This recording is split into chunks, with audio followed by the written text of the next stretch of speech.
اگے گیا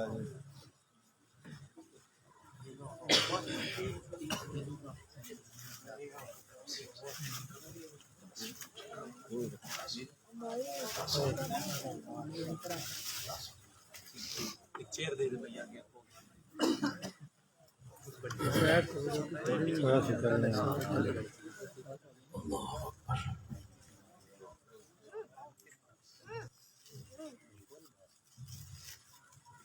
نحمده ونصلي ونسلم على رسوله الكريم اما بعد فاعوذ بالله من الشيطان الرجيم بسم الله الرحمن الرحيم قال الله تعالى في القرآن الحكيم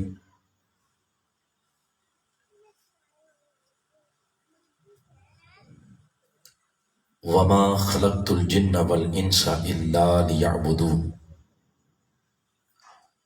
صدق اللہ مولانا العظیم ان اللہ وملائکتہ یصلون علی النبی یا ایہا الذین آمنوا صلوا علیہ وسلموا تسلیما الصلاة والسلام علیک یا سیدی یا رسول اللہ وعلی آلک واصحابک یا سیدی یا رحمتا للعالمین وخاتم النبیین وشفیع المذنبین والحمد للہ رب العالمین۔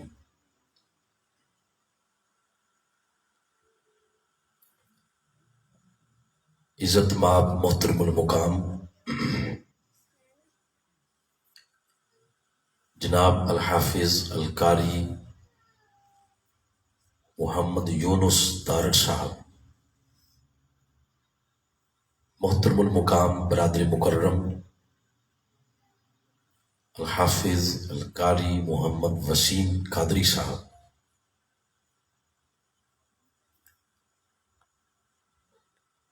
پروگرام میں تشریف فرما جملہ حفاظ کرام، ائمہ کرام،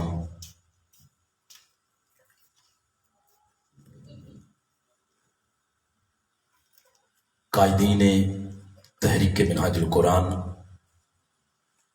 قائدین جماعت اسلامی،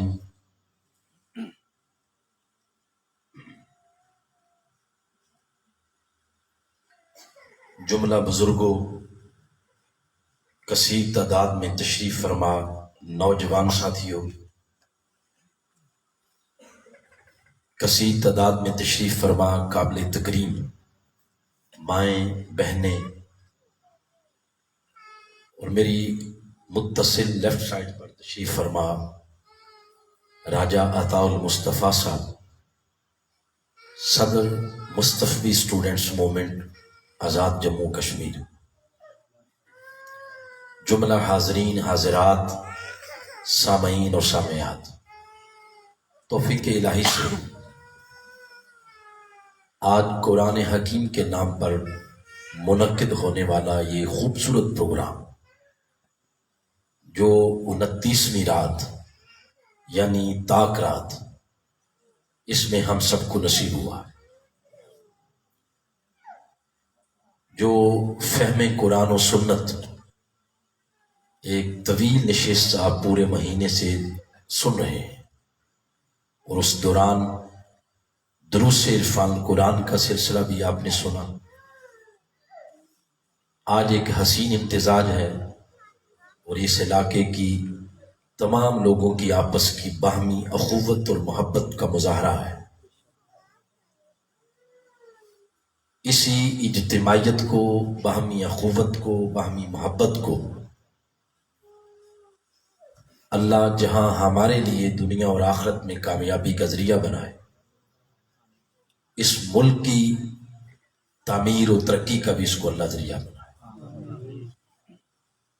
اللہ کرے ہم تمام لوگ اسی طرح باہمی اخوت کے ساتھ اپنے اس ملک میں اس کو اتنا مضبوط کریں کہ اس ملک میں لہرانے والے طاغوت کے سب پر چمسر نگو ہو جائیں، اور حسین پاک کے نانا پاک کا جو پرچم ہے وہ سب سے بلند ہو جائے۔ آپ خوش نصیب ہیں جنہوں نے قرآن حکیم کی تعلیمات اور اس کی تلاوت اور اس کے چیدہ چیدہ مضامین آپ نے پورا مہینہ سماعت فرمایا۔ آقا علیہ السلام نے ارشاد فرمایا، افضل العبادہ قراءۃ القرآن، سب سے افضل عبادت قرآن حکیم کی قرات ہے۔ ایک اور مقام پر ارشاد فرمایا، جس کے جسم میں قرآن حکیم کی ایک آیت بھی محفوظ ہوتی، اللہ کریم اس جسم پر جہنم کی آگ حرام کر دے۔ اور ایک اور مقام پر آقا علیہ السلام نے اپنی زبان مقدس سے بہتری کا سرٹیفکیٹ عطا فرمایا، فرمایا تم میں سے سب سے بہتر شخص وہ ہے جو خود قرآن سیکھے اور آگے لوگوں کو قرآن حکیم سکھائے۔ یہ آپ علیہ السلام نے اپنی زبان مقدس سے بہتری کا سرٹیفکیٹ عطا فرمایا۔ خوش نصیب ہیں وہ لوگ جو قرآن حکیم کی ہر روز زیارت کرتے ہیں، وگرنہ بڑی بڑی بادشاہ طبیعتیں ہمارے معاشرے میں ایسی بھی ہیں جن کو رمضان میں بھی قرآن کی زیارت بھی نصیب نہیں ہوتی۔ خوش نصیب ہیں وہ لوگ۔ میں آج کے اس پروگرام میں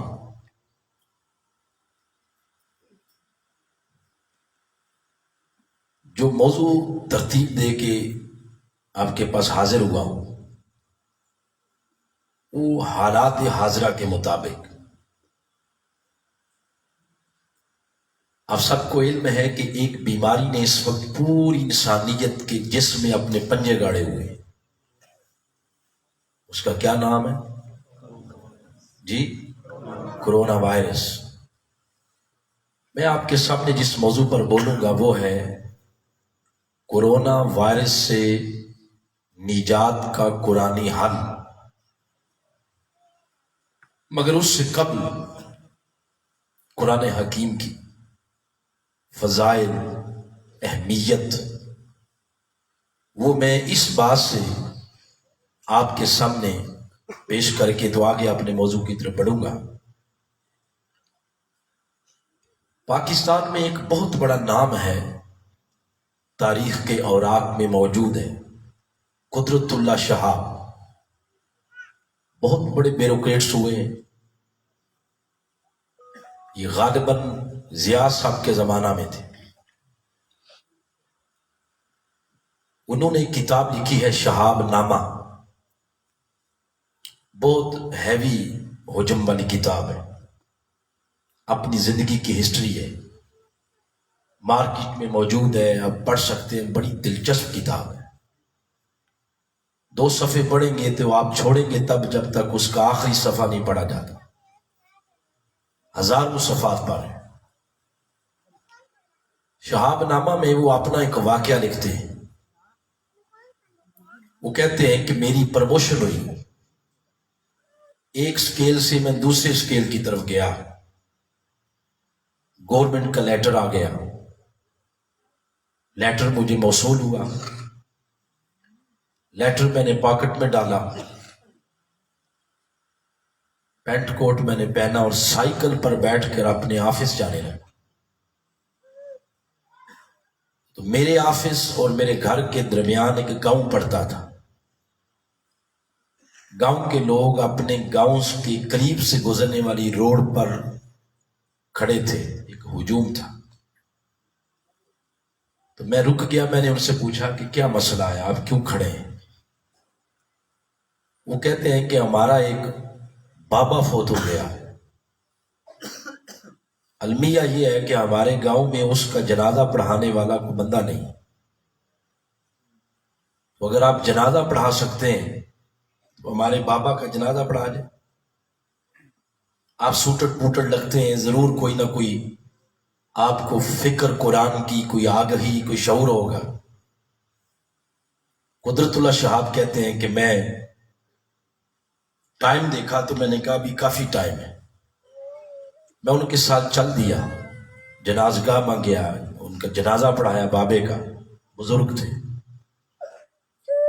بعد میں نے سوچا کہ اگر یہ جنازہ نہیں پڑھا سکتے، یقیناً انہیں تدفین کے معاملات اور مسائل بھی نہیں پتا ہوں، ٹائم میرے پاس کافی ہے تو چلو تدفین میں شریک ہوتے۔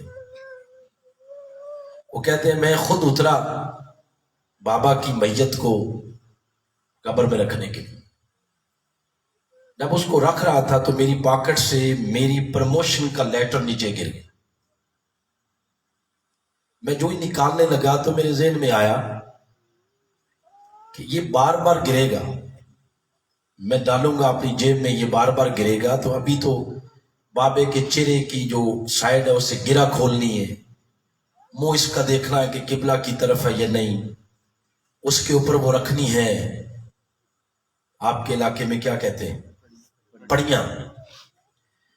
تو میں ایک ہی بار جب آخری پڑی رکھنی ہو تو اس کو اٹھا لوں گا تو پہلے دوسرا کام کر لوں۔ کہتے ہیں اس دوران پہ ایسا ہوا کہ میرے ذہن سے ہی نکل گیا کہ میری پروموشن والا لیٹر نیچے پڑا ہوا ہے، میں نے اٹھانا، پڑیوں پر رکھ دی، مٹی ڈال کے قبر بنا دی، دعا کی، میں آفس آ گیا۔ جب میرے باس آئے تو میں نے انہیں کہا کہ میری پروموشن ہو گئی ہے، تو اب آپ بھی اس عمارت میں مجھے اگلی چیئر پر، اگلی کرسی پر بٹھا دیں۔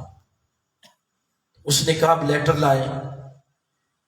جب لیٹر کا لفظ میں نے سنا تو تب میرے ذہن میں آیا کہ وہ تو قبر میں رہ گیا، اب کیا کیا جائے، پسینے چھوٹ گئے۔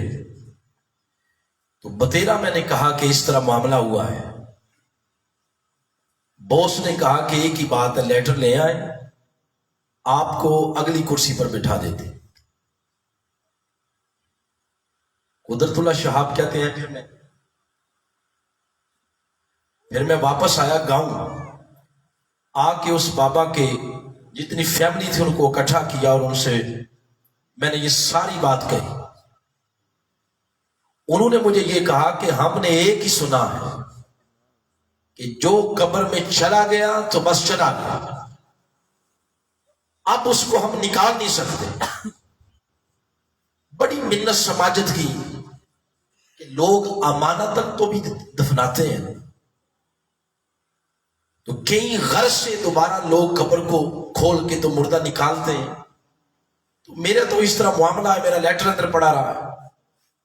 وہ نہ مانے مگر اس بات پہ راضی ہو گئے کہ ہم نہیں جائیں گے، آپ خود چاہتے ہیں تو اس کو کھول کے قبر کو تو نکال۔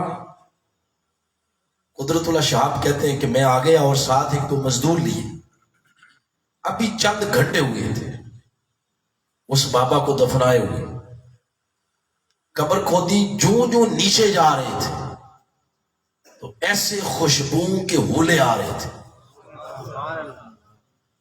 جب ساری مٹی باہر نکال دی گئی، وہ پہلی پڑی میں نے اٹھائی، کہتے ہیں یوں لگا جیسے میں خوشبو کے دیس میں آ گیا۔ ساری قبر اندر سے پھولوں کے ساتھ بھری ہوئی تھی، حالانکہ ایک پھول بھی ہم نے بابا کے ساتھ قبر میں نہیں رکھا، بس اسی کیفیت میں تھا کہ یہ کیا ہو گیا ہے۔ ایک آواز نے میرے تجسس کی کیفیت کو توڑا، اس بابا کا کفن سے ہاتھ نکلا کہ پترا اپنا خط لے لے۔ بس اتنی بات تھی کہ کہتے ہیں پھر کچھ یاد نہ رہا، خط لیا، پڑیاں ڈالی، مٹی ڈالی، پروموشن بھول گئی، اور واپس اس بابا کے گھر میں گئے، اس کی فیملی کو اکٹھا کیا اور ساری بات سنائی۔ سنا کے پوچھا کہ اب بتائیں کہ بابا کرتا کیا تھا؟ سب گھر والوں نے کہا کہ کچھ نہیں کرتے تھے، بابا فارغ تھے، اگلی عمر کے بندے تھے، بس ہر وقت آس لگائے ہوئے تھے کہ ابھی جانا ہے، ابھی جانا ہے، ابھی فرشتہ آ جائے گا، حکا پیتے رہتے تھے، اور تو کوئی ایسا کام نہیں تھا، روٹین ورک تھا۔ قدرت اللہ شاہب کہتے ہیں میں نے کہا کہ کچھ نہ کچھ سوچے، کوئی ایسا کام جو ان کی زندگی میں غیر معمولی یعنی روٹین سے ہٹ کر ہو۔ اس پر بابا کا چھوٹا بیٹا جو گھر میں بابا کی خدمت کے لیے ہوتا تھا، اس نے کہا کہ میں بتاتا ہوں، ایک کام بابا کا ایسا تھا جو ہر روز معمول سے کرتے تھے۔ یہ سب ان کے بیٹے بھائی میرے سارے گھر سے چلے جاتے تو بابا وضو کر کے تو قرآن پاک نہیں پڑھا ہوا تھا، نہ وہ عربی سمجھتے تھے نہ اردو سمجھتے تھے، قرآن پاک پڑھا ہوا نہیں تھا، بس قرآن کھولتے تھے اور گھنٹوں قرآن کی ہر لائن پر اس طرح انگلی پھیرتے تھے، اور انگلی پھیر کے کہتے تھے اے مالک مجھے خبر نہیں ہے کہ اس لائن میں تو نے کیا کہا، اس لائن میں تو نے کیا لکھا، اس سطر میں تو نے کیا لکھا، میں یہ بات تو نہیں جانتا، مگر میرا اتنا ایمان ہے کہ جو بھی تو نے لکھا ہے سچ لکھا، اتنا میرا ایمان، یہ بھی تیرا فرمان سچ، یہ بھی سچ، یہ بھی سچ۔ قدرت اللہ شاہب کہتے ہیں جب میں نے بات سنی تو مجھے سمجھ آ گئی کہ قبر میں ابھی 2 گھنٹے نہیں ہوئے رکھے ہوئے، اتنی عزت، اتنی تقریب، اس طرح خوشبو کے ساتھ اور پھولوں کے ساتھ استقبال کسی اور عمل کی وجہ سے نہیں ہوا، یہ استقبال صرف اللہ کے کلام کے ساتھ جو شغف اور شوق تھا، اس شوق کی وجہ سے قبر میں اس طرح استقبال کیا جا رہا۔ ساتھیوں اور مائیں بہنیں اور بھائیوں، ہماری زندگی کی ترجیحات بدل گئی۔ ہم اگر ایک دن میں 24 گھنٹے ہوتے ہیں تو جتنی دیر ہم جاگتے رہتے ہیں 16 گھنٹے 18 گھنٹے، ہم جاگنے میں زیادہ وقت موبائل کو دیتے ہیں، فیس بک کو دیتے ہیں، واٹس ایپ کو دیتے ہیں، ٹویٹر کے دیتے ہیں، اور تھوڑا سا سو کر بھی اٹھیں تو سرہانے سے نیچے نکال کے دیکھتے ہیں کہ اب کمنٹس دیکھوں کسی نے کیا لکھا ہو۔ ان ترجیحات بدل گئی، بزرگ ہیں، بچے ہیں، بچیاں ہیں، عورتیں، مرد ہیں، اس طرح ہم نے وقت کو ضائع کیا۔ اللہ کے کلام کے ساتھ جو طبیعتوں کی اٹیچمنٹ تھی وہ آج ختم ہو گئی، جس وجہ سے دلوں میں سکون نہیں، دلوں میں سکون نہیں تو گھروں میں سکون نہیں، گھروں کا پھر بے سکونی کا اثر پورے ملک پر ہے، پوری عوام، پوری قوم بیزاری کا شکار، افراتفری کا، بے چینی کا شکار ہے۔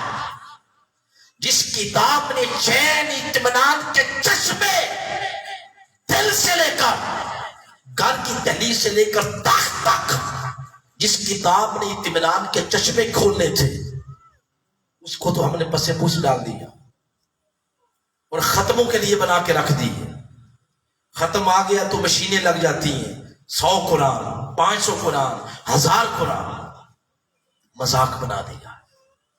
ہم نے اللہ کی کلام کو مذاق بنایا تو ہمیں پوری دنیا میں تماشا بنا کر رکھ دیا۔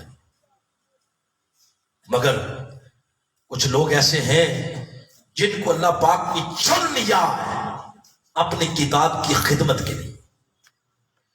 انہی لوگوں میں وہ ہستیاں اور شخصیات شامل ہیں جنہوں نے آپ کے اس گاؤں میں، آپ کے اس علاقے میں پورا مہینہ قرآن کی تعلیمات کی کرنے بکھیری۔ میں تو 2 بندوں کو جانتا ہوں جو میرے رابطے میں ہیں، محترم وسیم صاحب ہیں اور محترم یونس صاحب ہیں، باقی پھر ان کے ساتھ زیادہ ٹیم بھی ہوگی، ٹیم کے بغیر تو کام نہیں ہوتا۔ جتنے لوگوں نے پورا مہینہ فہم قرآن و سنت کے نام سے یا دروس عرفان قرآن کے نام سے یہ پورا مہینہ ایفرٹ کی ہے. اللہ ان کی اس ایفرٹ کو، ان کی کوشش کو قبول فرماتے ہوئے اپنی بارگاہ میں اس کا صلہ اللہ پاک اپنی قربت کی شکل میں عطا فرمائے. آج آخری رات ایک تہیہ کر لیں کہ 24 گھنٹوں میں جب بھی آپ صبح اٹھیں کم از کم آدھا پارہ ترجمے کے ساتھ قرآن پاک پڑھیں. اپنے بچوں کو، اپنی بچیوں کو اس سمت لگائیں. پورے معاشرے کی اجتماعیت، طبیعت جو ہے اس کا دھارا بدل دیں. اور جس مقصد کے لیے پاکستان حاصل کیا تھا تاکہ پھر وہ مقصد پورا ہو جائے. آج اسی قرآن کی روشنی میں آپ کے سامنے آج اس موضوع کی مناسبت سے بولنا چاہتا ہوں کہ جو ایک بیماری ہے اور 7 سال ہو گئے اس وقت پوری قوم کو اس کا شکار. دکانیں بند ہیں، کاروبار بند ہیں، مارکیٹس بند ہیں، آپ عید کی شاپنگ نہیں کر سکتے. کیا ہے؟ نہیں، کرونا ہے. آئیں ذرا آج قرآن پاک سے پوچھتے ہیں کہ یہ کیا ہے اور اس کا حل کیا ہے. لیکن سب سے پہلے دونوں سائٹوں پہ کو ووٹنگ لے لے. ایسا نہ ہو کہ اب ایک ایک کر کے آپ اٹھنا شروع ہو جائیں. اور میں جو اتنا لمبا سفر کر کے آؤں تو طبیعتیں، دلوں کی آبگینے نرم ہوتے ہیں تو ٹوٹ جاتے ہیں. تو پہلے آپ بتائیں کہ کیا یہ موضوع سننے کی پوزیشن میں بھی ہے یا نہیں؟ جی دیکھیں نا، 34 منٹ ہو گئے ہیں، 11 بج گئے. تو پھر آگے معاملات شہری کے بھی ہیں، سارے معاملات. تو بتائیں یہ اس موضوع کو شروع کیا جائے. نہیں تو 4-5 اور حدیث سناتے ہیں قرآن کے فضائل پہ، آپ بھی راضی میں بھی راضی، تھوڑا لات سویرے آپ. جی اب بتائیں پھر سنایا جائے. آپ بھی بتا دیں. یہاں سے شروع کرتے ہیں کہ اس وقت جس بیماری نے پوری انسانیت کو اپنی لپیٹ میں لے رکھا ہے وہ ہے کرونا وائرس.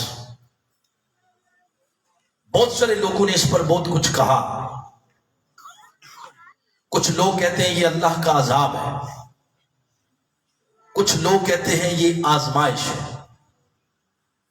یہ 2 طرح کی باتیں ہو رہی ہیں. کچھ کہتے ہیں یہ عذاب ہے، کچھ کہتے ہیں یہ آزمائش ہے. اب میں اور ہم سے مراد منہاج القرآن اس پوزیشن میں نہیں ہے کہ ہم حتمی انداز میں کہیں کہ یہ عذاب ہے. اس پوزیشن میں نہیں ہے کہ یہ کہیں کہ یہ آزمائش ہے. مگر اس پر اب جو موقف پیش کرنا چاہتا ہوں آپ خود سمجھ جائیں. یہ آزمائش ہے یا عذاب، اصل بات تو صرف کون جانتا ہے؟ اللہ. مگر قرآن حکیم کی سورہ بقرہ اس کی آیت نمبر 216 اس میں اللہ کریم نے ارشاد فرمایا عسیٰ ان تکرہوا شیئا وہو خیر لکم. فرمایا یہ ممکن ہے تم کسی چیز کو اپنے لیے بہتر نہ جانو، اپنے لیے ناپسند کرو، مگر ہو سکتا ہے وہ تمہارے لیے بہتر ہو. پھر آگے فرمایا ان تحبوا شیئا، ہو سکتا ہے تم کسی چیز کو اپنے لیے بہتر جانو، پسند کرو، وَهُوَ شَرٌّ لَكُمْ، مگر ہو سکتا ہے وہ تمہارے لیے بہتر نہ ہو. وَاللَّهُ يَعْلَمُ وَأَنْتُمْ لَا تَعْلَمُونَ. اصل بات تو اللہ ہی جانتا ہے کہ کون سی شے تمہارے لیے بہتر ہے اور کون سی شے تمہارے لیے بہتر نہیں ہے، تم نہیں جانتے. تو اس سے یہ پتہ چلا کہ یہ آزمائش ہے، یہ عذاب ہے، تو اصل بات کون جانتا ہے؟ اللہ جانتا ہے. ہو سکتا ہے ہم کہتے ہوں کہ یہ کرونا ہمارے لیے صحیح نہیں ہے، تو قدرت کو منظور یہ ہو کہ یہ تمہارے لیے صحیح ہے. ہو سکتا ہے ہم سمجھتے ہوں کہ یہ ہمارے لیے صحیح ہے، چھٹیاں مل رہی ہیں، جان چھوٹ گئی، مگر ہو سکتا ہے وہ ہمارے لیے بہتر نہ ہو. اصل بات کیا ہے وہ اللہ جانتا. مگر اس وقت جو انسانیت کو اس بیماری کے نتیجے میں پریشانیاں ملی ہیں وہ اگر گنوائی جائے تو میں گنوا نہیں سکتا. کیا مسلم، کیا غیر مسلم، کیا نمازی، کیا بے نمازی، کیا نیک، کیا بد، کیا ترقی یافتہ، کیا ترقی پذیر، کیا تگڑے ملک، کیا ماڑے ملک، کیا امریکہ، کیا چائنا، کیا پاکستان، کیا بنگلہ دیش، کیا افغانستان، بڑے سے بڑا ملک، چھوٹے سے چھوٹا ملک، نیکوکار، بدکار، سارے کے سارے اس بیماری کے آگے سرنڈر ہیں. سب اس بیماری کے آگے گھٹنے ٹیک گئے. مارکیٹیں بند، ملازمتیں ختم، سکول بند اور فیکٹریاں بند. انسان کو پریشانی ہے. اگر اس ساری پریشانیوں کو دو جملوں میں سمویا جائے، ہو سکتا ہے میری بات کے ساتھ اب اتفاق کریں. کرونا وائرس کے نتیجے میں جو پریشانیاں آئی ہیں ان پریشانیوں کو اگر دو جملوں میں سمویا جائے وہ دو جملے ہیں کہ اس بیماری کے نتیجے میں ایک، انسان کو بھوک کا سامنا کرنا پڑ رہا ہے، اور دوسرا، اس بیماری کے نتیجے میں انسان کو خوف کا سامنا کرنا پڑ رہا ہے. بھوک اور خوف. اصل دیکھیں، بھوک ہے، جب کوئی مزدور دیہاڑی نہیں لگائے گا تو وہ کھائے گا کہاں سے؟ جب فیکٹری ختم ہو جائیں گی، پروڈکٹ تیار نہیں ہوگی تو بندہ کھائے گا کہاں سے؟ اور یہ جو ہم ایک دوسرے کو اس ماحول میں راشن پرووائڈ کر رہے ہیں، تو یاد رکھیں کہ پنجابی کا لفظ ہے رج. رج سمجھتے ہیں؟ رج. جب تک اللہ نہ رجائے کسی کو تو انسان کو رجانے سے انسان نہیں رجتا. یہ جو ہم ایک دوسرے کو راشن پرووائڈ کر رہے ہیں یہ کب تک چلے گا؟ تو یہ ایک بھوک کا خطرہ ہے.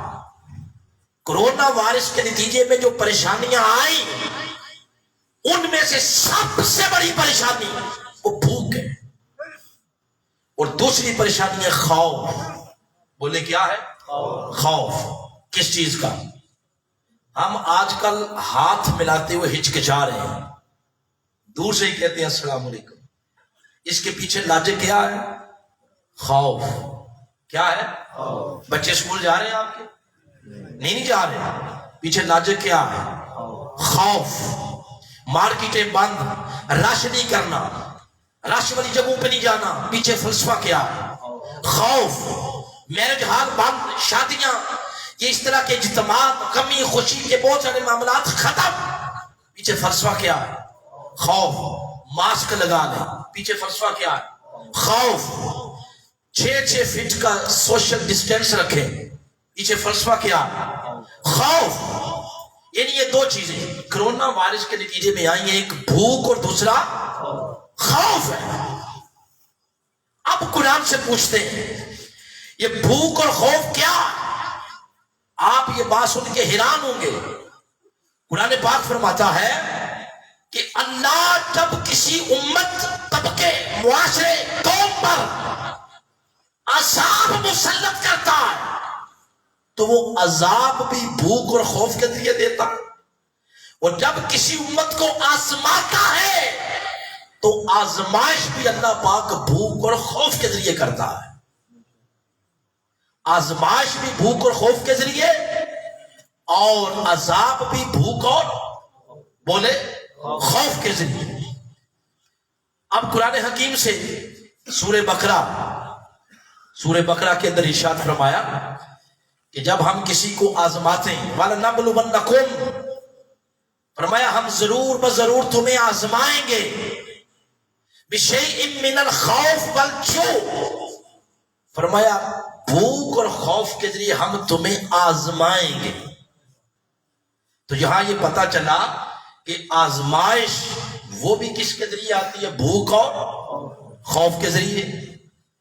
اسی طرح سورہ نمل ہے، سورہ نمبر 16 ہے، اس کی آیت نمبر 112.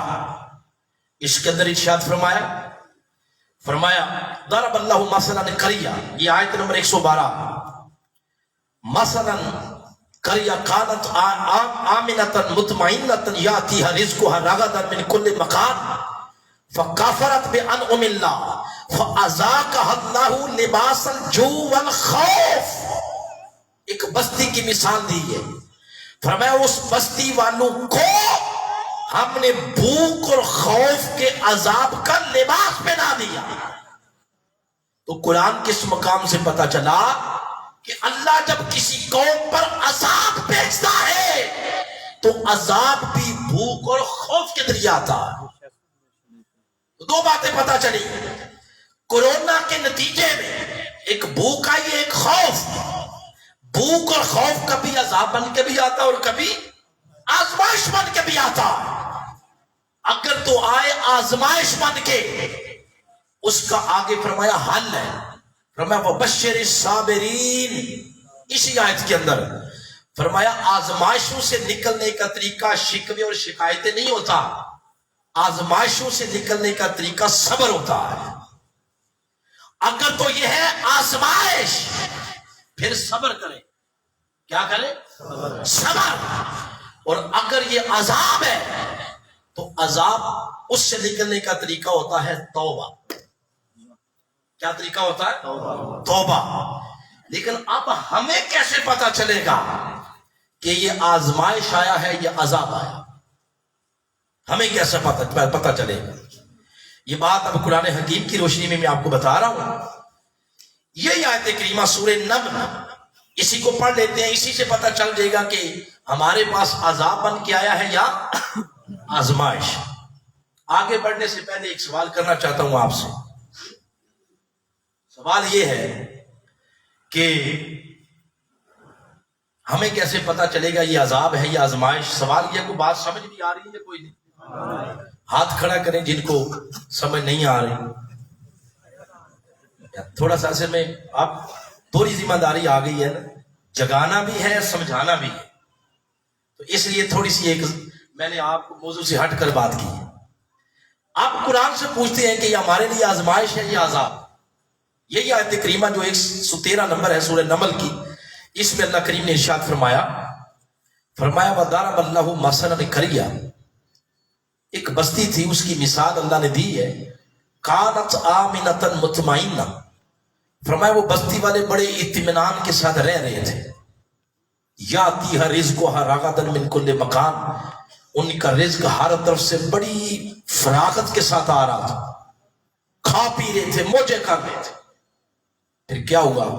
فکفرت بانعم اللہ، انہوں نے اللہ کی نعمتوں کا انکار کر دیا، اللہ کی نعمتوں کا انکار کیا. جو ہی اللہ کی نعمتوں کا انکار کیا، فَأَذَاقَهَا اللَّهُ لِبَاسَ الْجُوعِ وَالْخَوْفِ، فرمایا اللہ پاک نے نتیجتاً بھوک اور خوف کے عذاب کا لباس پہنا. اس سے یہ پتا چلا بھوک اور خوف اس معاشرے میں اپنے پنجے کاٹتے ہیں. بھوک اور خوف کا عذاب اس معاشرے پر آتا ہے جس معاشرے کے بسنے والے لوگ اللہ کی نعمتوں کی بے قدری کرتے ہیں، اللہ کی نعمتوں کی قدر نہیں کرتے. وہاں اللہ بھوک اور خوف کا عذاب مسلط کر دیتا. تو بھوک اور خوف عذاب بن کے تب آتے ہیں جب اللہ کی نعمتوں کی کیا کی جائے؟ بولے بے قدری کی جائے. تو کیا باری تعالیٰ ایک سوال پیدا ہوا، کیا ہر نعمت کی بے قدری پر تو بھوک اور خوف کا عذاب دیتا ہے؟ وہ فرماتا ہے نہیں، ایسا نہیں. میں اگر ہر نعمت کی بے قدری پہ عذاب دینا شروع کر دوں، تم اگلا سانس بھی نہ لو، تمہارا اندر گیا ہوا سانس وہ باہر بھی نہ آئے اگر میں ہر نعمت کی بے قدری پہ عذاب دینا شروع کر. اور وہ فرماتا کو میری ایک نعمت تھوڑی، تم تو میری نعمتوں کا حساب بھی نہیں لگا سکتے، میری نعمتوں کو گن بھی نہیں سکتے. کتنی میری نعمتیں ہیں، ان کا شمار ہی نہیں کر سکتے، اتنی میری نعمتیں. اور پھر بندہ اللہ کی ہر نعمت پر اس کا شکر تب ادا کرے جب اس کو نعمتوں کا ادراک ہو جائے، یہ نعمتیں ہیں. کئی کئی نعمتیں ایسی ہیں جن نعمتوں کا بندے کو ادراک ہی نہیں، جن نعمتوں کا بندے کو بولے ادراک ہی نہیں۔ مثلا شاید پچھلے سے پچھلے درس قرآن کو یہ بات کی ہو، بس سمجھانے کے لیے یہ بات میں آپ کو دوبارہ کر رہا ہوں۔ اس وقت اللہ کی کتنی نعمتیں وہ فرماتا ہے سنوریہم آیاتنا فی الآفاق وفی انفسہم، فرمایا میری اتنی نعمتیں تم دنیا میں بکھری دیکھو شمار نہیں کر سکتے، وہ نعمتیں تو کجا تم اپنے جسم کے اندر جو میری نعمتیں ہیں وہ بھی شمار نہیں کر سکتے۔ تمہارے جسم کے اندر کتنی نعمتیں، یہ ناخن کتنی بڑی نعمت ہے، کان کی سماعت کتنی بڑی نعمت ہے، زبان کا ذائقہ کتنی بڑی نعمت ہے، یہ بال کتنی بڑی نعمت ہے، سانس لینا کتنی بڑی نعمت ہے، ہاضمہ کتنی بڑی نعمت ہے، آنکھ کتنی بڑی نعمت ہے۔ اس آنکھ کو اگر لے لیں یہ کتنی بڑی نعمت ہے۔ وہ خود قرآن حکیم میں سورۃ البلد میں ارشاد فرماتا ہے، تو ذرا غور کرو، یہ جو تمہیں میں نے نعمتیں دی ہیں، الم نجعل لہ عینین، تمہیں تکنے کے لیے دو آنکھیں نہیں دی، دو آنکھوں کا ذکر کیا پہلے۔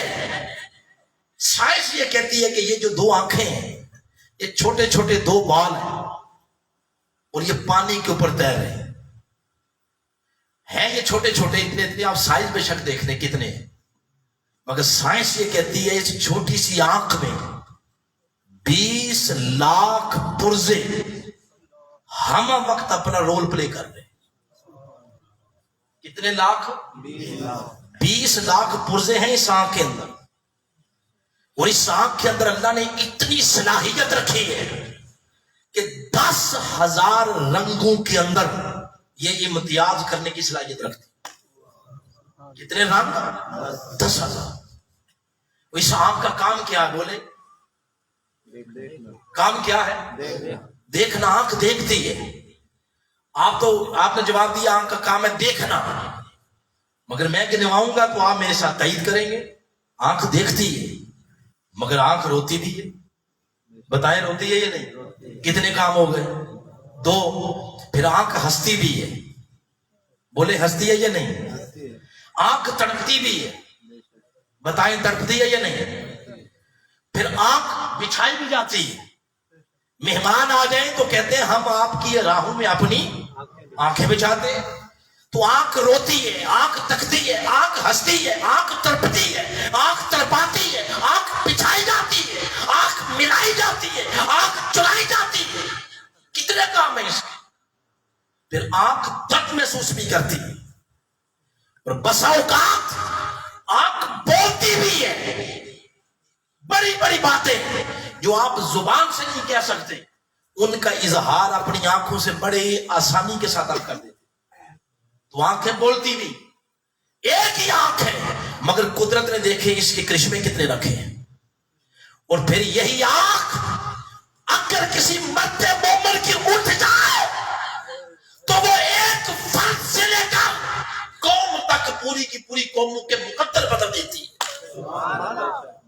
جیسے کسی نے لکھا نگاہ مرد مومن سے بدل جاتی ہے تقدیر، یعنی کسی ولی کی مرد مومن کی نگاہ اٹھ جائے، اس کے نگاہ اٹھنے کی دیر ہوتی ہے کہ ایک لمحے میں وہ کچھ تھا، دوسرے لمحے وہ صدیق اکبر بن جاتا۔ غار ثور میں 3 دن 3 راتیں میرے آقا کے ساتھ دوسرا کون تھا؟ بولے حضرت سیدنا صدیق اکبر۔ ان نظروں کا فیض، میرے آقا کی نگاہوں کا فیض اتنا ملا کہ 3 دن بعد جب مدینہ پاک جانے لگے، غار سے نکل کے جس بستی سے جس علاقے سے گزر کے جاتے، نگاہ مصطفیٰ نے اتنا رنگ فیض دے دیا تھا کہ تکنے والے محسوس نہیں کر سکتے تھے کہ نبی کون ہے، نبی کا غلام کون ہے۔ یہ فیض سارا کس سے ملا تھا؟ آنکھ سے ملا تھا۔ یہ اتنی بڑی نعمت ہے، ہمیں تو اس نعمت کا ادراک نہیں، تو جب ادراک ہی نہیں تو اس پر ہم شکر کیسے کریں گے؟ تو وہ جو خود فرماتا بندے میری اتنی نعمتیں ہیں جن کا تو شمار ہی نہیں کر سکتا، اور شمار کہاں کر سکتا ہے، تو ادراک ہی نہیں کر سکتا۔ جب ادراک نہیں ہوگا تو شکر ادا کیسے کرے گا؟ تو اتنی بات ذہن میں رکھ، میں ہر نعمت کے انکار پر بھوک اور خوف کو عذاب بنا کے مسلط نہیں کرتا۔ کئی خطائیں ایسی ہیں، یہ جملہ بڑا پیارا ہے اگر سمجھ آ گئی۔ وہ فرماتا ہے وَيَعْفُو عَنْ كَثِيرٍ، وہ فرماتا ہے کئی خطائیں ایسی ہیں جو میں ایسے ہی معاف کرتا رہتا ہوں۔ تمہارے گناہ اور تمہاری خطائیں کئی ایسے ہیں جن کو میں ایسے ہی معاف کرتا رہتا ہوں۔ اور پھر کیا کہا؟ کثیر، تمہارے کثیر گناہ ایسے ہیں جن پر میں پردہ پوشی ڈالتا رہتا ہوں، معاف کر دیتا ہوں۔ اور کثیر کہا، اب یہ کثیر میرا نہیں ہے، کثیر کس کا؟ بولے اللہ کا۔ کثیر کا معنی ہے چوکھا، زیادہ۔ یہ اللہ فرما رہا ہے کہ میں چوکھی خطائیں اور زیادہ گناہ تمہارے ایسے ہیں جو معاف کرتا رہتا ہوں۔ یہ کثیر میرا اور آپ کا نہیں، کثیر کس کا ہے؟ اللہ کا کثیر سمجھنا ہو تو پہلے اللہ کا قلیل سمجھتے ہیں۔ اللہ کا تھوڑا کیا ہے؟ وہ فرماتا تمہیں بتاؤں میرا تھوڑا کیا ہے؟ وہ فرماتا ہے کہ کل متاع الدنیا قلیل، یہ کل کائنات میرا قلیل ہے، کل کائنات میرا تھوڑا ہے۔ ذرا گنو تو صحیح سے۔ تو جب گنو گے نا، وہ بھی لے آنا جو میں نے آدم کو دیا تھا، وہ بھی میرا کیا ہے؟ قلیل۔ وہ بھی لے آنا جو میں نے نوح کو دیا، وہ بھی لے آنا جو میں نے سلیمان کو دیا، عیسیٰ کو دیا، موسیٰ کو دیا۔ 1,24,000 نبیوں کو جو دیا وہ لے آؤ، جنت لے آؤ، جنت اعلیٰ، جنت نعیم، جنت فردوس، سیارے، تارے، سورج، چاند، زمین، آسمان، پچھلوں کو جو دیا، جو اگلوں کو دوں گا، سب کچھ لے آؤ۔ اب اس کو گنو تو فرمایا وَإِن تَعُدُّوا نِعْمَتَ اللَّهِ لَا تُحْصُوهَا، ساری زندگی ایڑی چوٹی کا زور لگا لو، تم میرے تھوڑے کو گن نہیں سکتے۔ جب تھوڑا نہیں گن سکتے تو رب کا زیادہ کیسے گنو گے؟ تو فرمایا میں زیادہ خطائیں تمہاری ایسی ہیں جو میں ویسے ہی محبوب کے صدقے معاف کرتا رہتا ہوں۔ تو باری تعالیٰ وہ کون سی خطا ہے جس پر تو بھوک اور خوف کو عذاب بنا کے مسلط کرتا ہے؟ وہ فرماتا ہے وہ ایک ہی خطا ہے، وہ ایک ہی غلطی ہے، ایک ہی جرم، ایک ہی گناہ ایسا ہے جس گناہ اور جرم پر میرا عذاب پھر خاموش نہیں رہتا اور میرے عذاب کا کوڑا برستا ہے۔ وہ ایک نعمت ایسی ہے جس کا تم بے قدری کرو گے، جس کی تو میرا عذاب پھر خاموش نہیں بیٹھتا۔ وہ ایک ہی نعمت ایسی ہے۔ وہ کون سی نعمت ہے؟ میں نے بہت مختصر کیا خطاب کو، میں بہت زیادہ جزیات میں نہیں گیا، موٹی موٹی آپ کو باتیں بتائی ہیں تاکہ ہمیں پتہ چل جائے کہ آج بیماری یہ جو ہمارے پاس آئی ہے یہ کس اللہ کی نعمت کی بے قدری کی وجہ سے آئی۔ وہ ایک ہی نعمت ایسی ہے جس نعمت کے انکار پر اللہ بھوک اور خوف کو عذاب بنا کے مسلط کرتا ہے۔ کتنی نعمتیں بولے؟ ایک۔ اب بڑی توجہ کے ساتھ یہ سننی ہے، یہ آیت کریمہ سورہ نحل آیت نمبر اس کی 12 پہلے سنائی، 112 اب 113۔ فرمایا آؤ تمہیں بتاؤں وہ کون سی نعمت ہے جس نعمت کی بے قدری پر پھر یہ کرونے آتے ہیں اور بیماریاں آتی ہیں اور بھوک اور خوف اس کو عذاب بنا کے میں مسلط کرتا ہوں۔ فرمایا وہ ہوا ایسے، بات یہ تھی کہ ضرب اللہ مثلا قریہ، وہ جو ایک بستی تھی جو بڑے اطمینان کے ساتھ زندگی گزار رہے تھے، یاتی ہر رزق و رغدا من کل مکان، بڑی عیش کر رہے تھے، وہ رزق بڑا وافر مقدار میں تھا۔ فکفرت بانعم اللہ، میری نعمتوں کو انہوں نے انکار کیا۔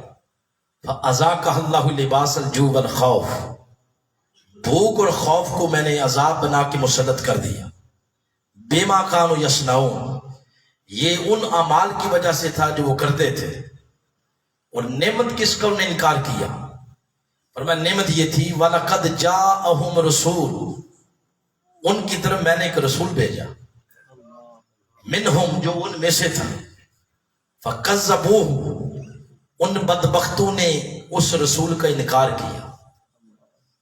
فرمایا جو ہی نعمت رسالت کا انکار کیا، فَأَخَذَهُمُ الْعَذَابُ، تو بس میرے عذاب کی گرفت میں آ۔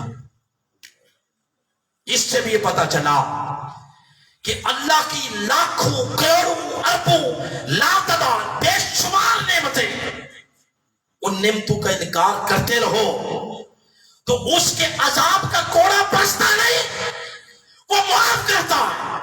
مگر ایک نعمت ایسی ہے، اس نعمت کا جو بھی انکار کرتا ہے رب کے عذاب کا کوڑا برستا ہے۔ اس نعمت کا نام ہے نعمت نبوت اور نعمت رسالت۔ جو اس کے رسول کا انکار کرے، جو اس کے نبی کا انکار کرے، وہ فرماتا ہے بدبختو، ایک ہی تو یہ ایسی نعمت تھی جس نے تمہارا تعلق میرے ساتھ جوڑنا تھا، تم اسی کا انکار کرنے لگ گئے۔ اور کوئی ہے ایسا جس نے تمہیں میرے در تک پہنچانا، میری معرفت، میرے در کی شناسائی وہ نبی کے صدقے ملنی ہے، تم اسی کا انکار کرنے لگ گئے ہو۔ فرمایا جب کوئی نبی کا انکار کرتا اور نبی کی تکذیب کرتا تو پھر میرا عذاب خاموش نہیں رہتا۔ بڑی بڑی قومیں ایسی ہیں جن کو میں نے نبیوں کا انکار کرنے کی وجہ سے تباہ و برباد کر دیا۔ تو بتائیں کیا پتا چلا؟ کس نعمت کے انکار پر بھوک اور خوف عذاب بن کے آتے ہیں؟ نعمت رسالت، نعمت نبوت۔ جو نبی کو نہیں مانتا، رسول کو نہیں مانتا، ان کی تعلیمات کو نہیں مانتا، تو پھر اللہ پاک بھوک اور خوف کو عذاب بنا کے مسلط کرتا ہے۔ پڑھ لیں، قرآن پاک میں موجود ہے۔ نوح علیہ السلام کا قوم نے انکار کیا، بلکہ کچھ لوگوں نے کہا کہ ہم بل نظنکم من الکاذبین، بدبختوں نے یہ کہا کہ ہم تو آپ کو جھوٹا تصور کرتے ہیں۔ رب تعالیٰ نے طوفان میں دے کے سب کو غرق کر دیا۔ کئیوں نے شعیب علیہ السلام کی تکذیب کی، کئیوں نے حضرت ہود علیہ السلام، لوط علیہ السلام کی تکذیب کی۔ رب نے آسمان سے پتھروں کی بارش نازل کر کے سب کو نیست و نابود کر دی۔ صبح اٹھتے نبی کی تکذیب کرنے والے، صبح اٹھتے خوفناک چنگاڑ اور چیخ کی آواز آتی، کانوں کے پردے پھٹ جاتے۔ غرق کر دیا اللہ نے ان قوموں کو جن قوموں نے اپنے نبی کا کیا کیا؟ انکار کیا۔ یاد رکھیں، اب جو ہمارے نبی ہیں جن کا کیا نام ہے، شہد سے زیادہ میٹھی زبان استعمال کر کے کہیں محمد صلی اللہ علیہ وسلم، ہمارے وہ نبی ہیں، ہم ان کی امتی ہیں۔ ایک بات تو طے ہے کہ حضور علیہ الصلوۃ والسلام کی تشریف آوری کے ساتھ اللہ نے اس عذاب کا دروازہ بند کر دیا جو اجتماعی عذاب آتا تھا۔ خود فرما دیا وما کان اللہ لیعذبہم وانت فیہم، میرے محبوب یہ میری شان ہی نہیں کہ آپ بھی ان میں موجود ہوں اور میں ان کو عذاب دیتا پھر۔ اجتماعی عذاب کا دروازہ بند کر دیا۔ وہ شکلیں بگاڑنا، وہ پتھروں کی بارش نازل ہونا، ایسے عذابوں کا دروازہ اللہ نے حضور کی وجہ سے بولے بند کر دیا۔ مگر پھر بھی جب پوری کی پوری قوم راستے سے ہٹ جائے، ڈی ٹریک ہو جائے، تو اللہ پھر قوموں کو راستے پر لانے کے لیے ایک چھوٹے موٹے پہ جھٹکے دیتا ہے تاکہ یہ راہ راست پہ آ جائے۔ اب یاد رکھیں، بات میں آخری اب کر رہا ہوں، یہاں پر گفتگو ختم ہو رہی ہے۔ اس وقت پوری جو دنیا ہے، اس دنیا کو اگر میجر تقسیم کی جائے تو دو ہی ہیں۔ پوری دنیا میں انسانوں کے صرف دو طبقے ہیں۔ ایک طبقہ وہ جو پڑھتا ہے لا الہ الا اللہ محمد رسول اللہ صلی اللہ علیہ وسلم، اور دوسرا طبقہ جو ہے اس کو غیر مسلم کہتے ہیں۔ باقی آگے ہماری اپنی ون ویتر ہے، راجے، چودھری، چیمے، گوندل، یہ ساری ہماری اپنی ون ویتر ہے۔ اس کی تقسیم ایک ہی ہے، مسلم اور غیر مسلم۔ مسلم بھی حضور کی امت ہے اور غیر مسلم بھی، وہ بھی حضور کی امت ہے۔ وہ بھی امت حضور کی اور یہ بھی امت حضور کی۔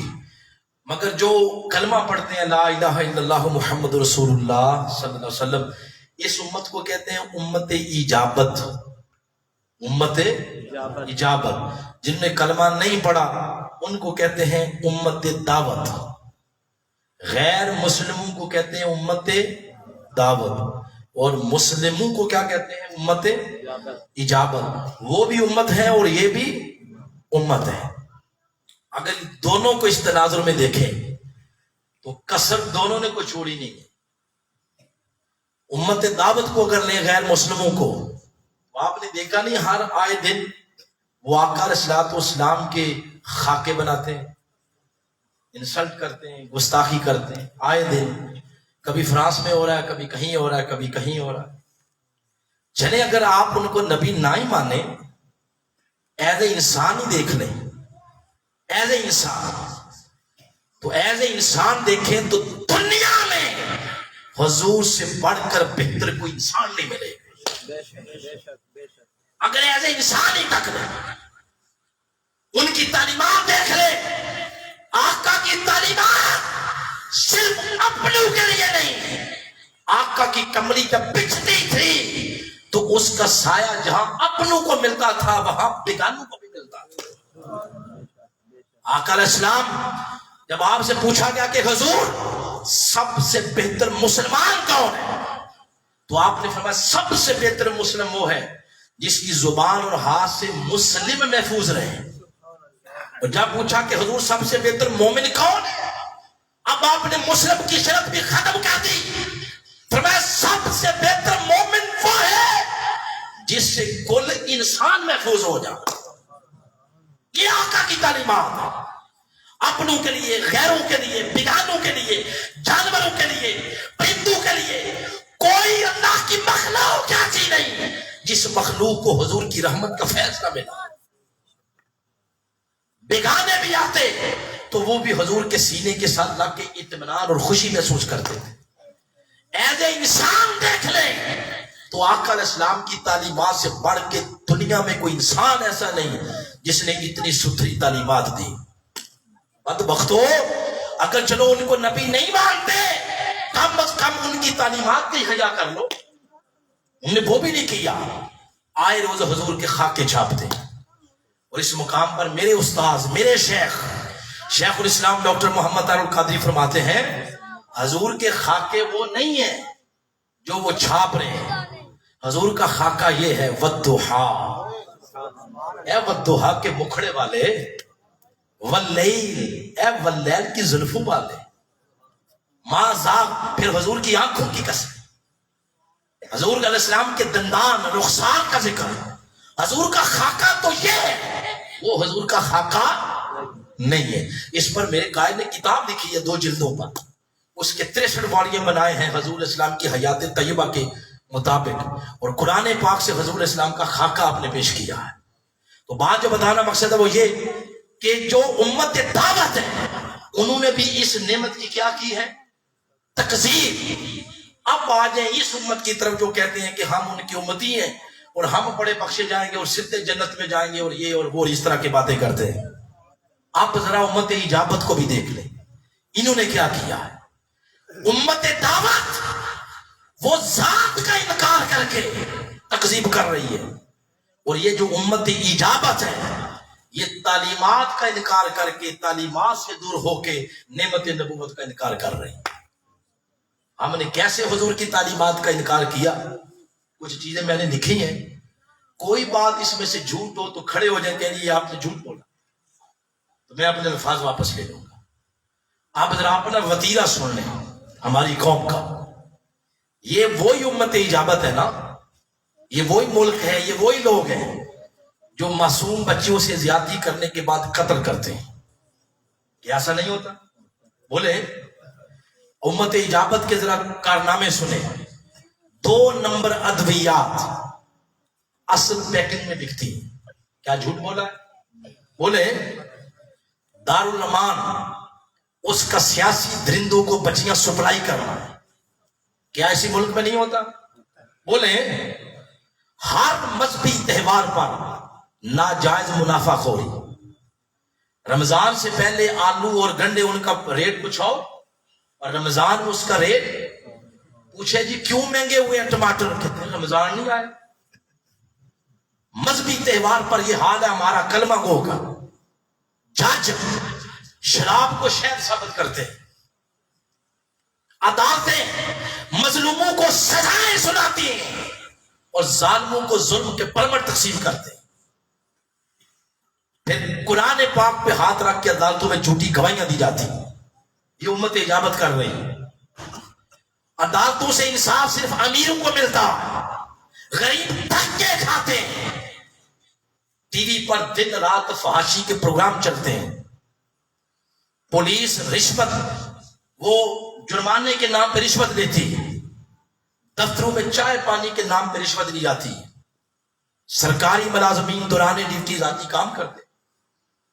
رشوت اور حرام کے پیسوں سے حج اور عمرے ہوتے ہیں. اور ہر دوسرا فرقہ دوسرے فرقے کو کافر سمجھتا ہے اور اکٹھے مل نہیں بیٹھتے. دودھ میں پانی، شہد میں شیرہ، گھی میں کیمیکل، مرغیوں کی انتڑیوں میں گھی، ہلدی میں مصنوعی رنگ، سرخ مرچوں میں اینٹوں کا بھولا تقسیم وہ مکس کیا جاتا ہے. بچوں کے کھانے کی جتنی چیزیں ہیں زہر آلود اس میں مٹیریل ہے. مردار کتے اور گدے ذبح کر کے لوگوں کو گوشت کھلایا جاتا ہے. جعلی صابن، جعلی سرف، جعلی شیمپو، جعلی موبائل، مگر اوریجنل ٹیگر کے ساتھ. امتحانات، نقل سسٹم، ناپ تول میں کمی، بجلی چوری، فحاشی، رشتہ داروں سے قطع تعلقی، والدین اپنے بچوں ان کی نافرمانی کا ذکر کر کر کے روتے ہیں. مساجد ویران اور کلب آباد، بلیئر کے پھٹے آباد ہیں. شراب اور جوئے خانے اور چرس خانے آباد، مساجد ویران. یہ سب وہ گناہ جو آئے روز ہم کرتے ہیں. بتائیں امت اجابت نے بھی کوئی کسر چھوڑی ہے؟ بولے امت اجابت بھی تعلیمات کا انکار کر کے نعمت نبوت کا انکار کر رہی ہے. اور پھر امت اجابت میں ہی کئی لوگ ایسے ہیں جو ذات کی گستاخی بھی کرتے ہیں، بے ادبی بھی کرتے ہیں. تو گویا پوری دنیا اس وقت اللہ کے اس نعمت کا انکار کر رہی ہے جس نعمت کو وہ نعمت نبوت اور نعمت رسالت کہتا ہے. قرآن کا اصول ہے، وہ فرماتا ہے میں تمہاری بے شمار خطائیں میں تو ایسے ہی معاف کرتا رہتا ہوں، مگر نعمت نبوت ایسی ہے جب تم اس کا انکار کرو گے، یہ جو خطا کرے گا یا جو گناہ کرے گا پھر میرے عذاب کا کوڑا چپ نہیں رہے گا، پھر وہ برسے گا. یہ مرض کی تشخیص ہو گئی ہے. یہ مرض کی کیا ہو گئی ہے؟ بولے تشخیص. اب اس کا علاج کیا ہے؟ تو علاج اس کا یہ ہے، وہ بھی قرآن پاک سے. قرآن پاک کا آخری پارہ ہے، اس کی ایک چھوٹی سی سورہ ہے، سورہ قریش. اس کے اندر بھوک اور خوف، اس سے بچنے کا اللہ پاک نے طریقہ بتایا. بھوک اور خوف سے بچنے کا طریقہ. نام لیا ہے قریش والوں کا، مگر قرآن میں ذکر کر کے پوری دنیا کو سنا دیا. نام ان کا اور سنایا ہمیں. کیا فرمایا؟ بسم اللہ الرحمن الرحیم، لإیلاف قریش ایلافہم رحلۃ الشتاء والصیف. قریش والوں کی بات کر کے آگے فرمایا فَلْيَعْبُدُوا رَبَّ هَٰذَا الْبَيْتِ. فرمایا انہیں چاہیے کہ یہ جو گھر ہے خانہ کعبہ، اس گھر کے رب کی عبادت کرے. تو مولا ہوگا کیا؟ فرمایا جب اس گھر کے رب کی عبادت کرو گے، فرمایا الذی اطعمہم من جوع وآمنہم من خوف. فرمایا تمہیں میں بھوک سے بھی نکال دوں گا، تمہیں خوف سے بھی نکال دوں گا. اس گھر کے رب کی عبادت کرو، تمہیں بھوک سے بھی نجات اور خوف سے بھی نجات عطا کروں گا. تو حل اس نے بتا دیا اپنی عبادت. حل اس نے کیا بتا دیا؟ اپنی عبادت. اور اس کی عبادت کا جو مغز ہے، اس مغز کا نام ہے ادب رسالت، ادب نبوت، محبت مصطفیٰ، محبت رسول.